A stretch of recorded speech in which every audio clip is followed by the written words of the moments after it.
Thank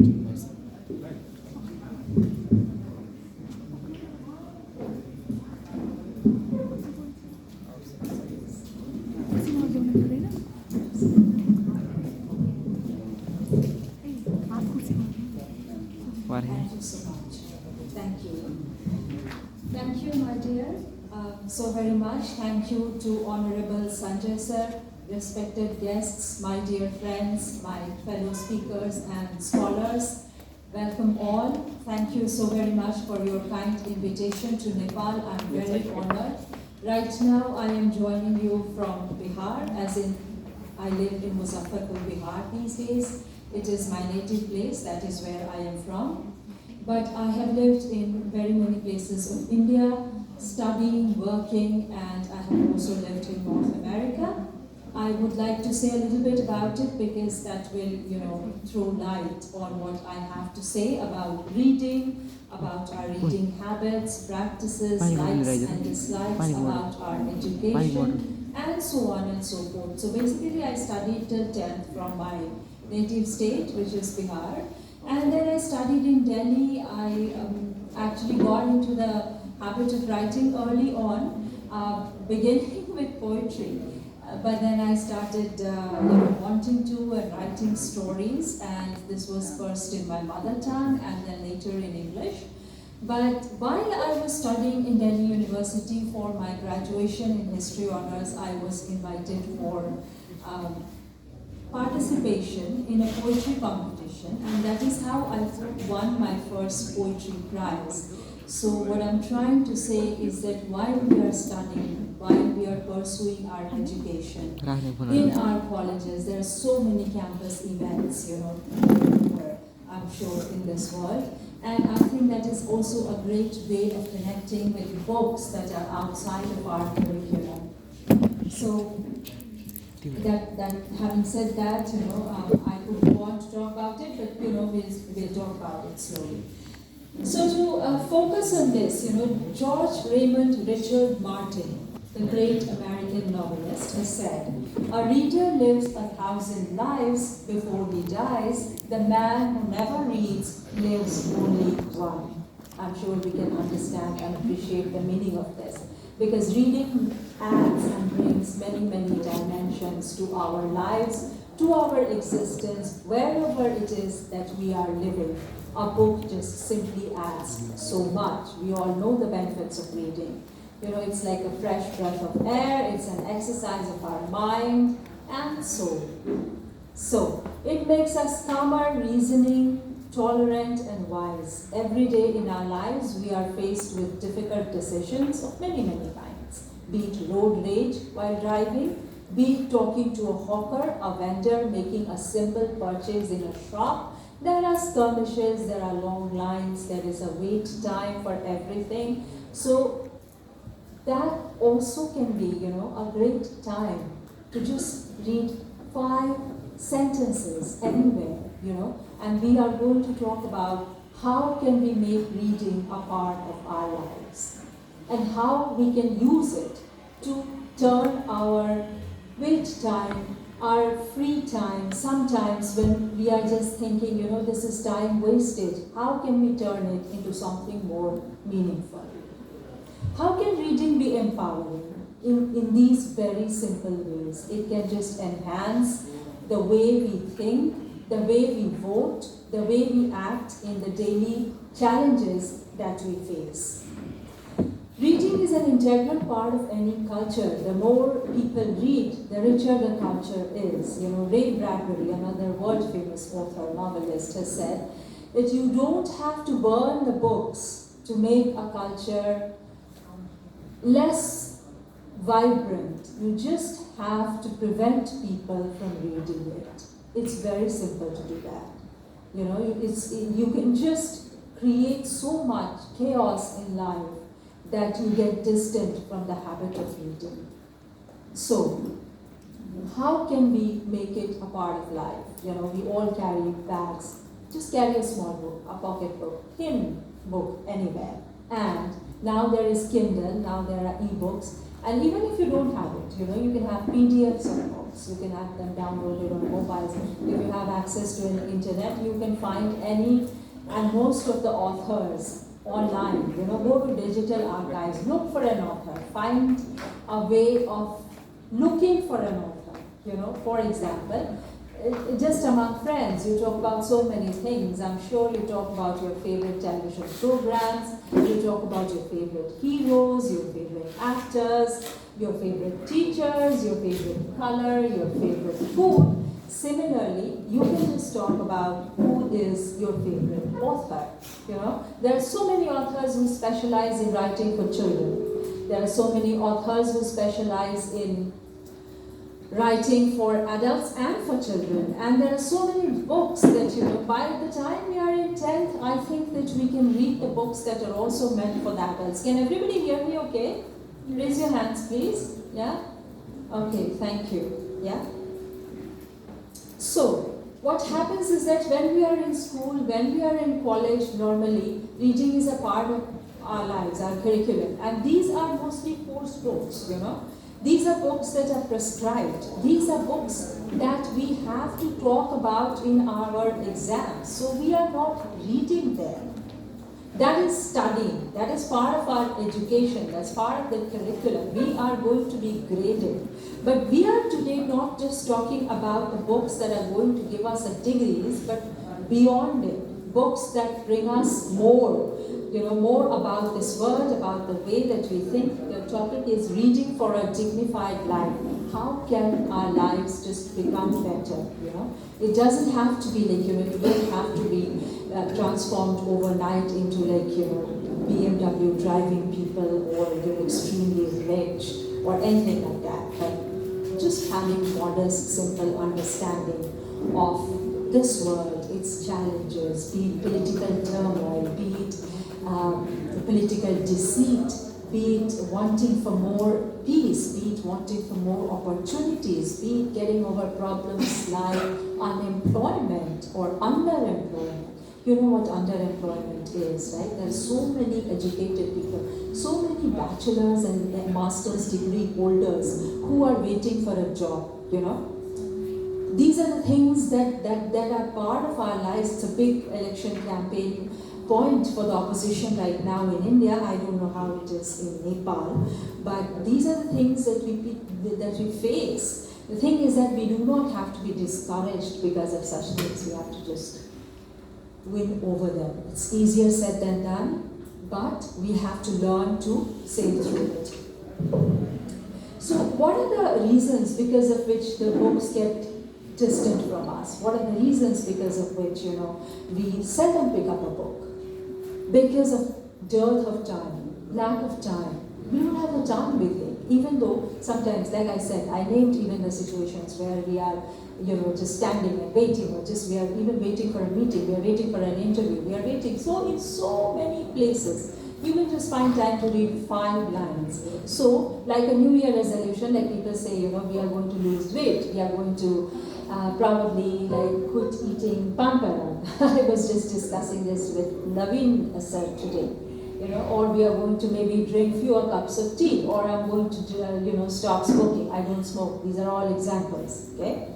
But similarly, I'm going to add 5 more sentences to my reading habit each day. I say this to myself. I try to even practice it, but you will say, you are a writer, it is your business. I am asking you, people who are not in the business of writing and selling books, to not just buy, but to also, make just reading a part of your life. 5 minutes morning, 5 minutes in the afternoon, 5 minutes in the evening. If that is too much, just 5 minutes in the evening will also do. But I urge you, all school children, that, just read, find a poet, find an author, find a storyteller, find, somebody that you want to read, find a political commentator, the newspaper, a great place to begin your day. I think everybody reads newspaper. Don't just read about the accidents, don't just read about who's winning the election.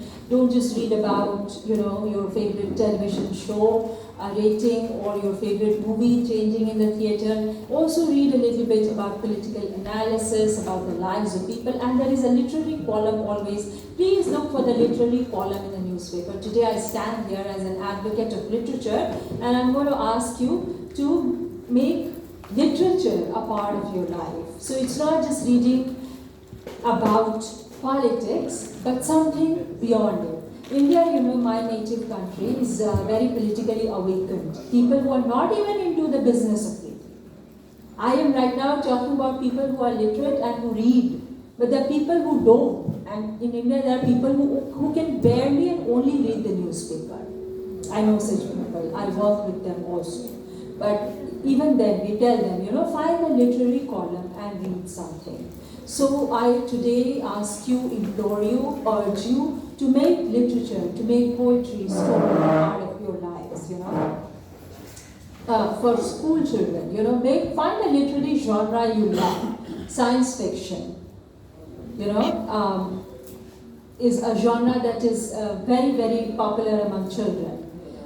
Make it a part of your life, do you like science fiction the best? What kind of story do you like the best? Ask yourselves these questions and find answers.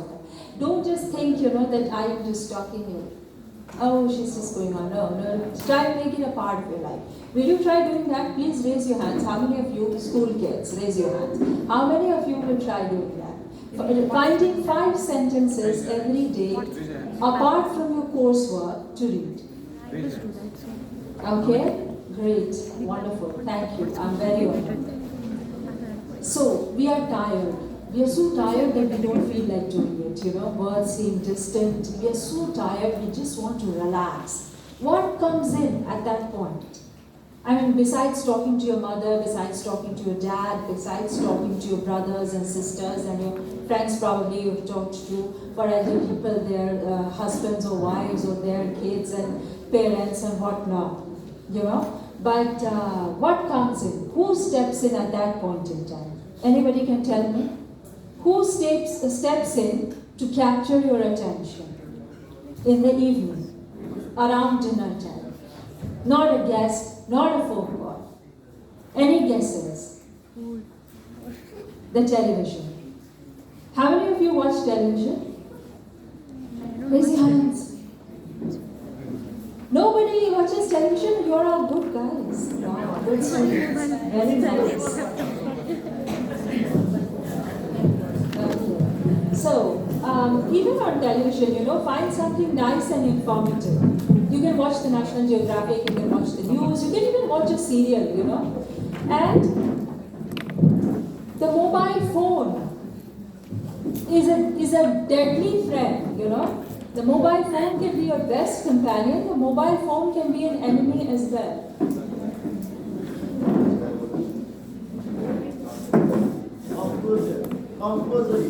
Okay, but can you all hear me okay?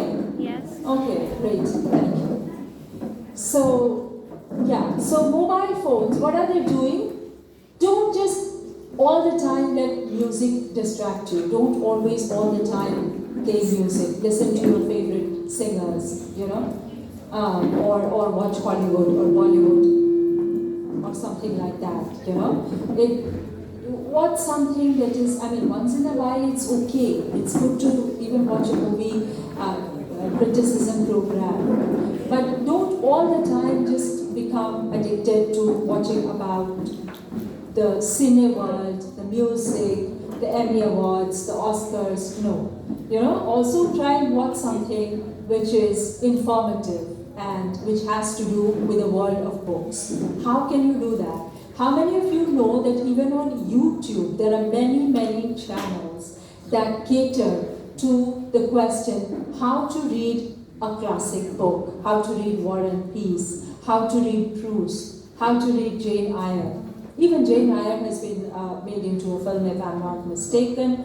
Emma, Pride and Prejudice, these are some classics by Jane Austen, by Charlotte Bronte, by others, and these all have been adapted into films. So make a habit of, watching such films.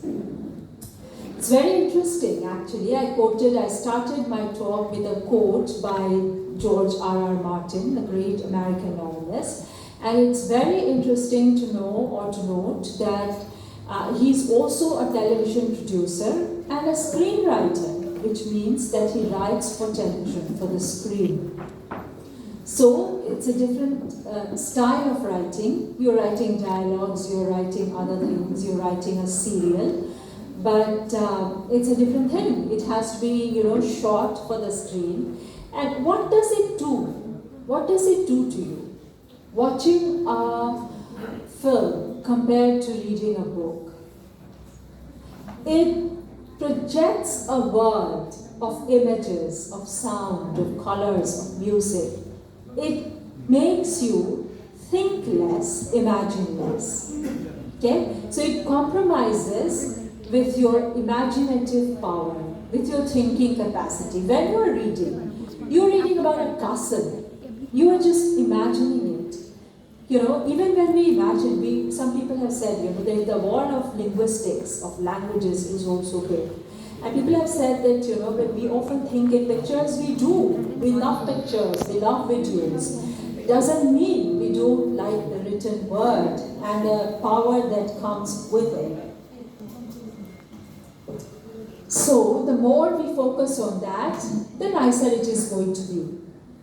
Now, do you know Roald Dahl? How many of you know Roald Dahl? Roald Dahl is a British author, also writing for children, very famous, and a pilot. He's of Norwegian origin, and he fought in the Second World War. And some of his stories are about children caught in the war. Like I remember reading one about a Greek girl. And these are stories so full of life, so vivid. Now George Martin, where he's a scriptwriter and he succeeded very well in it. He's also the author of Game of Thrones and so on. How many of you have heard of the television series Game of Thrones? Yeah, it's very, very popular. It went on to bag many, many awards. I think it was as a HBO series, but anyways. This person, Roald Dahl, he has said that, so please, this is a quote, I'm quoting. So please, oh please, we beg, we pray, go throw your television set away, and in its place, you can install a lovely bookshelf on the wall. Yeah, so just get into the habit of collecting books. Not too many. I'm not asking you to spend your entire day dusting the books. But you can have some, the ones you like, the ones you've read and you think you probably, don't need it as a daily basis, on a daily basis, or as a token. You can donate to a library and you can even go and access it again, So, we will talk about the libraries later at length. So these are the ways in which we can turn the mobile to our benefit, Just listen to somebody talk about Proust, Just Google and find 5 lines from a classic like War and Peace or something else. Dr. Zhivago, also a movie, a very famous book, not very difficult to do. So just try and start reading something outside of your curriculum, something outside of your daily routine, something outside of the application forms that we have to fill. Sometimes they can be so frustrating. So these are the ways in which we can do time management and we can make reading very interesting. Working on attention span. Working on attention span, how can we increase our... I think that without the closeness or without earlier this thing, the echo was not there and everybody could hear me. Am I right? Now we have an echo. So can we get away with the echo? Yeah. Because I think I can speak very loudly. There was no echo earlier. Can you just translate it for him? There was no... Okay, great. So, how can we work on our attention span? Sometimes, when we are even listening, it's an hour-long lecture. Sometimes it happens that we listen for not 3 minutes, but like 10 minutes, 5 minutes, and then Sometimes it's 2 minutes, Even in class, oh, I just sort of didn't get it. So how can we make it interesting? We can maybe put numbers, My point number 1 is, my point number 2 is, or you can take notes like that, Point number 1 is, point number 2 is, so that way. How to make it interesting? We make it with graphics, with music, with pictures. There are poetry films, there are poetry videos. So these are the ways in which we can work on our attention span, And try and make it longer. It's just like, some people will tell you do yoga, do vipassana, do meditation. It's good for our attention span. We all are working on it. Sometimes there are those lectures, 5 people speaking for hours and hours, but people do it, and people hear it, and people listen to it, and people gain from it. How do we get there? Make it into an admirable goal, that I want to be like that, So we all have to work on our attention spans. So, societal efforts to make reading a part of our lives, audio books, like people write posts, today I heard this on this app, Storytel app, or whatever app. There are many, many. If you don't have space in your phone to download app, just access the internet and listen to something, YouTube book reviews, book clubs. People are part of book clubs, like, there are always these clubs, like there are kitty parties. So it can be over a book. Each time members meet, they have come reading a book, and then they sit down and they talk about that. Sometimes they even invite an author, meet the author, ask them a question. What is this? How did you get this idea, So living in this world of ideas can do revolutions, they can make big changes. It can really improvise, So picnics around books and the big role that libraries have to play in our lives, of course, when I went to Delhi University to do my graduation, that was my first big encounter with a library. Of course, we had libraries in our schools, even, in my 5th grade and 6th grade, and then later 8th, 9th, 10th grade. And then later in +2, no, I don't think we had a library, or I don't remember, it doesn't matter. What I'm trying to say is that every college affiliated with a prestigious university, or every university has a big library. Try and access it, get a membership, and you can read anything, any book you feel like. And you know what, one of my favorite teachers used to say, learn the art of skimming. Why skimming? Skimming is actually a metaphor. When we take, the cream out of the milk, so you have to take the best portion. Don't have to read the whole book, read from here and there. It can be risky. Don't say that you've read it completely, but you've read 5 sentences, 5 beautiful sentences, that can also help. Because if you sit down to read a whole book, it is going to take time. Read it over 2 years, read slowly, Just make it a part of your life. Access a library and spend some time alone every day with the books, make it your best friend. Yeah? Talking to kids about books. There are kids sections in the libraries. Now, I was talking about my own encounter, my own rendezvous with the libraries, but when I first immigrated to North America, that was for the first time that a library came in a big way. Even before I went to the university had big libraries, but even before that, every town, like a town which is made up of maybe not even 1,000 people, will have a library at the distance of, 1 mile, max 2 miles? That's the first world like. It's in Europe like that.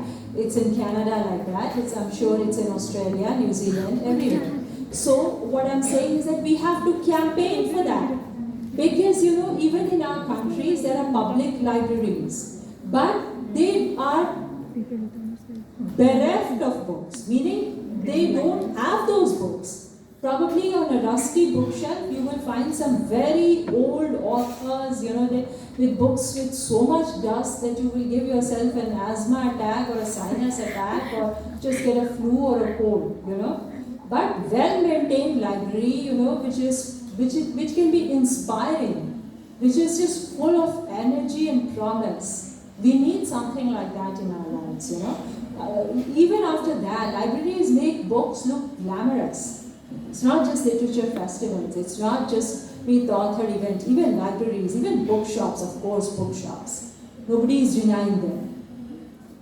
You can't buy every book. And every child has a right to access to the library, you know. That you can just walk into the library, you can have a membership card just by the virtue of being a citizen of that country, a resident of that town. You don't even need to be a citizen in America. I was never an American citizen. I just was a resident. I had a social identity number and I could access the library, and I read so many beautiful books. Because you can't just get someplace and you just can't start, buying from Amazon all the time. It's good to buy your favorite author from the Amazon also. There's no harm. You should keep some part of your pocket money, the money that you've saved, to buy a book. There's no harm, majorly thinking, oh, I'm going to get these books from the library.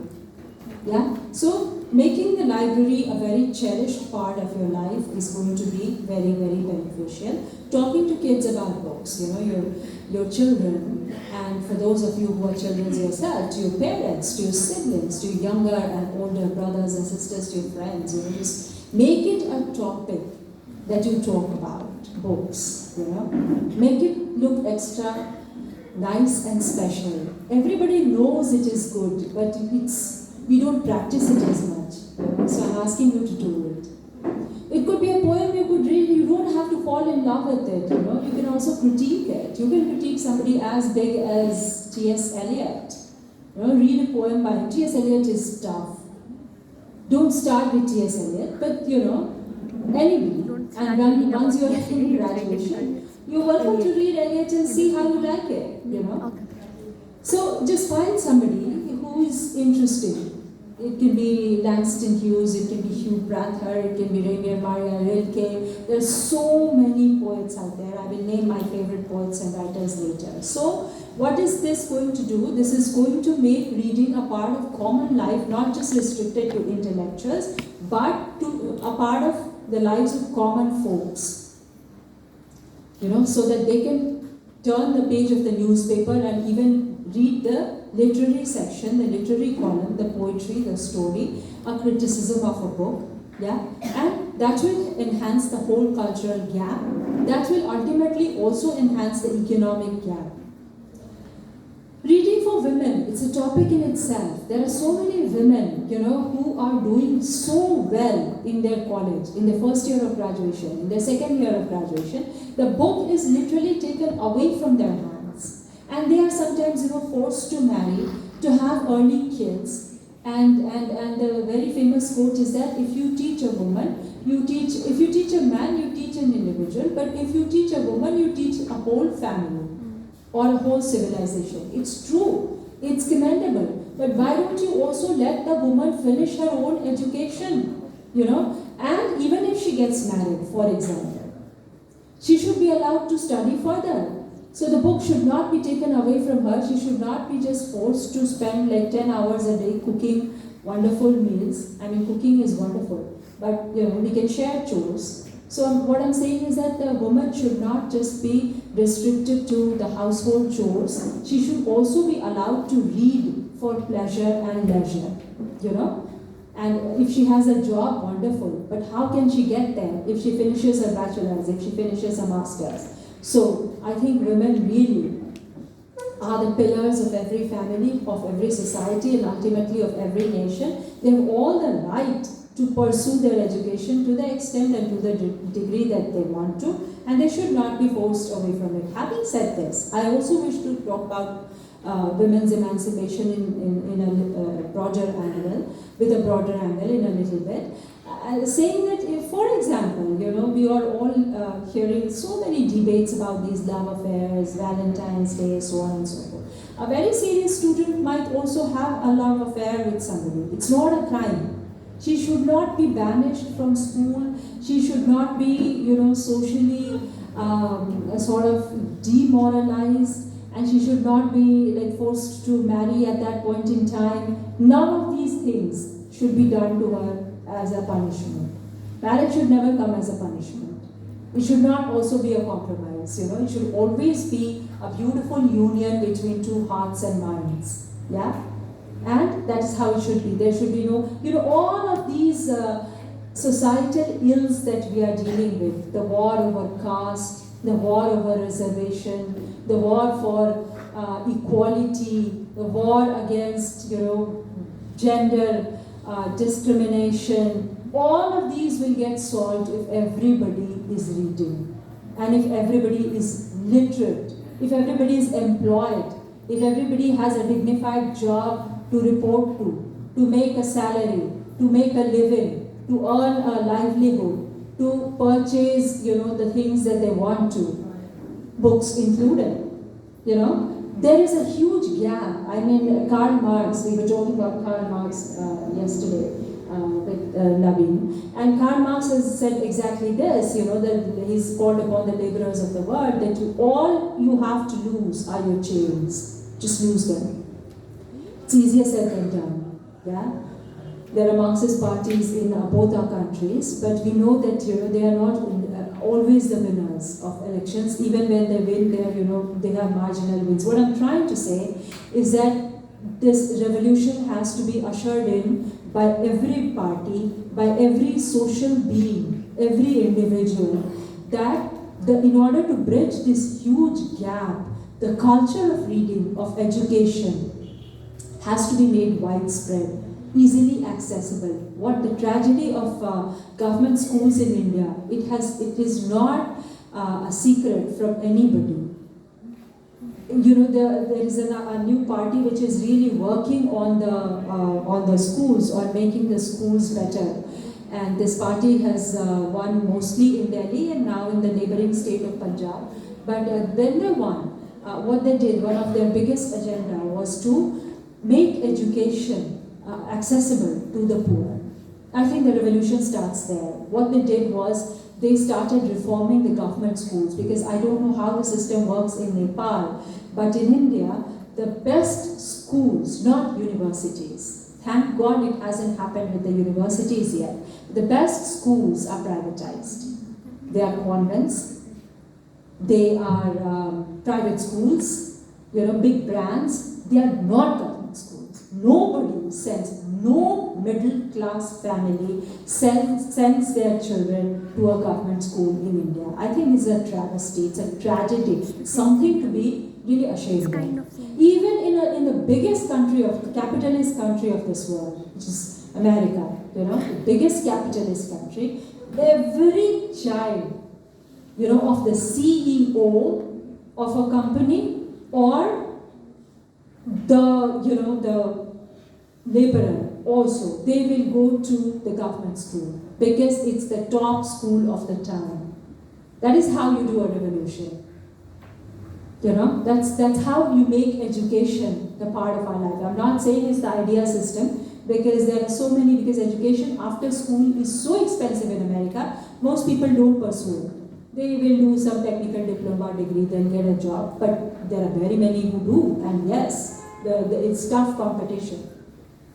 University education in India is subsidized by the government. It's almost very accessible, very affordable for everybody, but to get there is a challenge.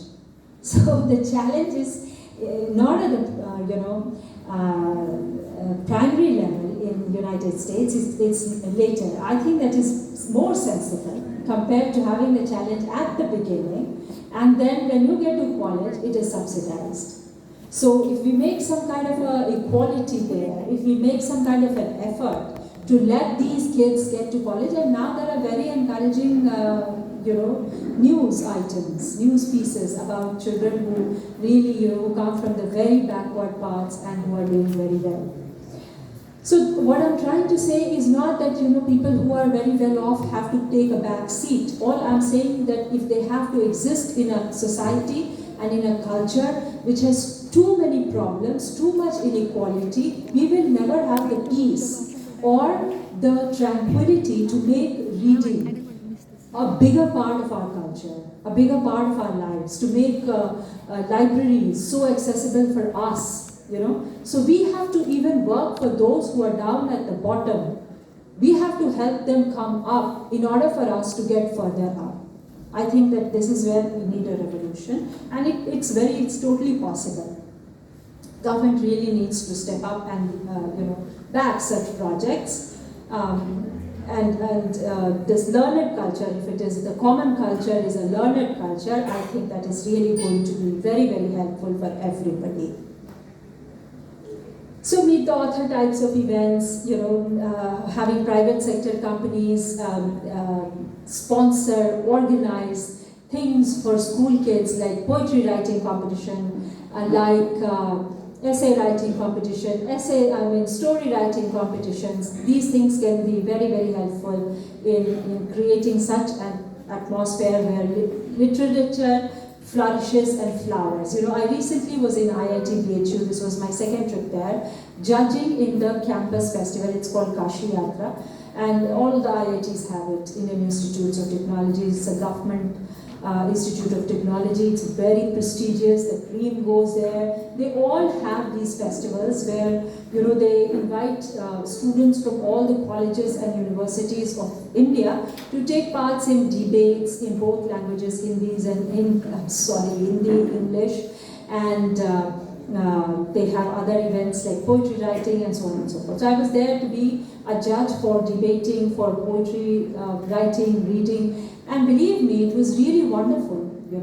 People really want to write, but the thing is that everybody said, we don't get time, and who has the time to get to a literary magazine to access it? So we have to just make sure that all these things are more easy for everybody to do. Now, what are the challenges of reading? Once we get to reading, we don't just have to read, like Stephen King or, Mills and Boone, soft porn, thrillers, murder mysteries. No. Or Agatha Christie, Hercule Poirot, Sherlock Holmes. These are considered the better of the bestsellers. But we don't have to just get to these bestsellers. We also have to read something that is literature. What is the difference between a bestseller and literature? Anybody wants to attempt that? Anybody from the school crowd here? Does anybody want to attempt answering that question? What is the difference between a best-selling book and a literary book? Okay, maybe another time, and we can talk about it later. But the difference is that the best-selling book is easier to read. How? It doesn't let your attention slip away. It's racy, it's thrilling, it's just full of events, it has so many turns. I mean, it has a love story, it has a beautiful heroine. There are 10 pages just describing her looks and 10 pages describing the looks of the hunk, the handsome hunk, There are 10 pages describing the villain. So it's simple. There is a good guy, there is a bad guy. But everybody has heard of the 50 Shades of Grey and so on and so forth. Life is not just good and bad and ugly. Life has many, many shades of grey, so to speak, as a metaphor. Meaning, there are many, many parts of life. Everybody is not perfect. There are good and bad sides to every person. Our literature analyzes that. We analyze the psychology of people, why they act the way they do, or we do, Literature analyzes a society. What are its challenges? What's the situation? Why did this violence happen? Why did the people lose their patience? Why was there this lack of tolerance? Take an example of lynching. What could lead to something like that? What is a culture made up of? These are its traditional beliefs. These are the beliefs that were imported at one point in time, but today they are an integral part of that society. So, a best-selling book will not get into such dangerous detailing of any society, time. You must have heard that these are period novels, meaning if you read them, you get a picture of, say, Allahabad in the 1900s. Or you get a picture of Kathmandu. I am sure that there are many, many Nepali books detailing the life and the challenges and the times of every big city here. Nepali literature is very famous in this world. Nepali literary festivals are very famous. I know of a Nepali poet, his name is Yusuf Sharma, and he is very well known. He is also based in New York, and he publishes a magazine called Pratik. which is just a literary magazine. It publishes state-of-the-art poems. It publishes all kinds of literary stories and criticisms and stuff like that. And it's very prestigious. It publishes above these genres. It publishes authors from every single part of this world. Yeah, so I'm sure that there are very many novels. If you walk into a bookstore today, you will find very many novels which are depicting today's life in Nepal, or the life in Nepal 100 years ago, 50 years ago, the Nepali royal family. We have all been fascinated by the Nepali royal family, the many cultures that exist here, and the many immigrant streams that are settled in India from Nepal. So the books, they can just enhance our world, and then there is imagination.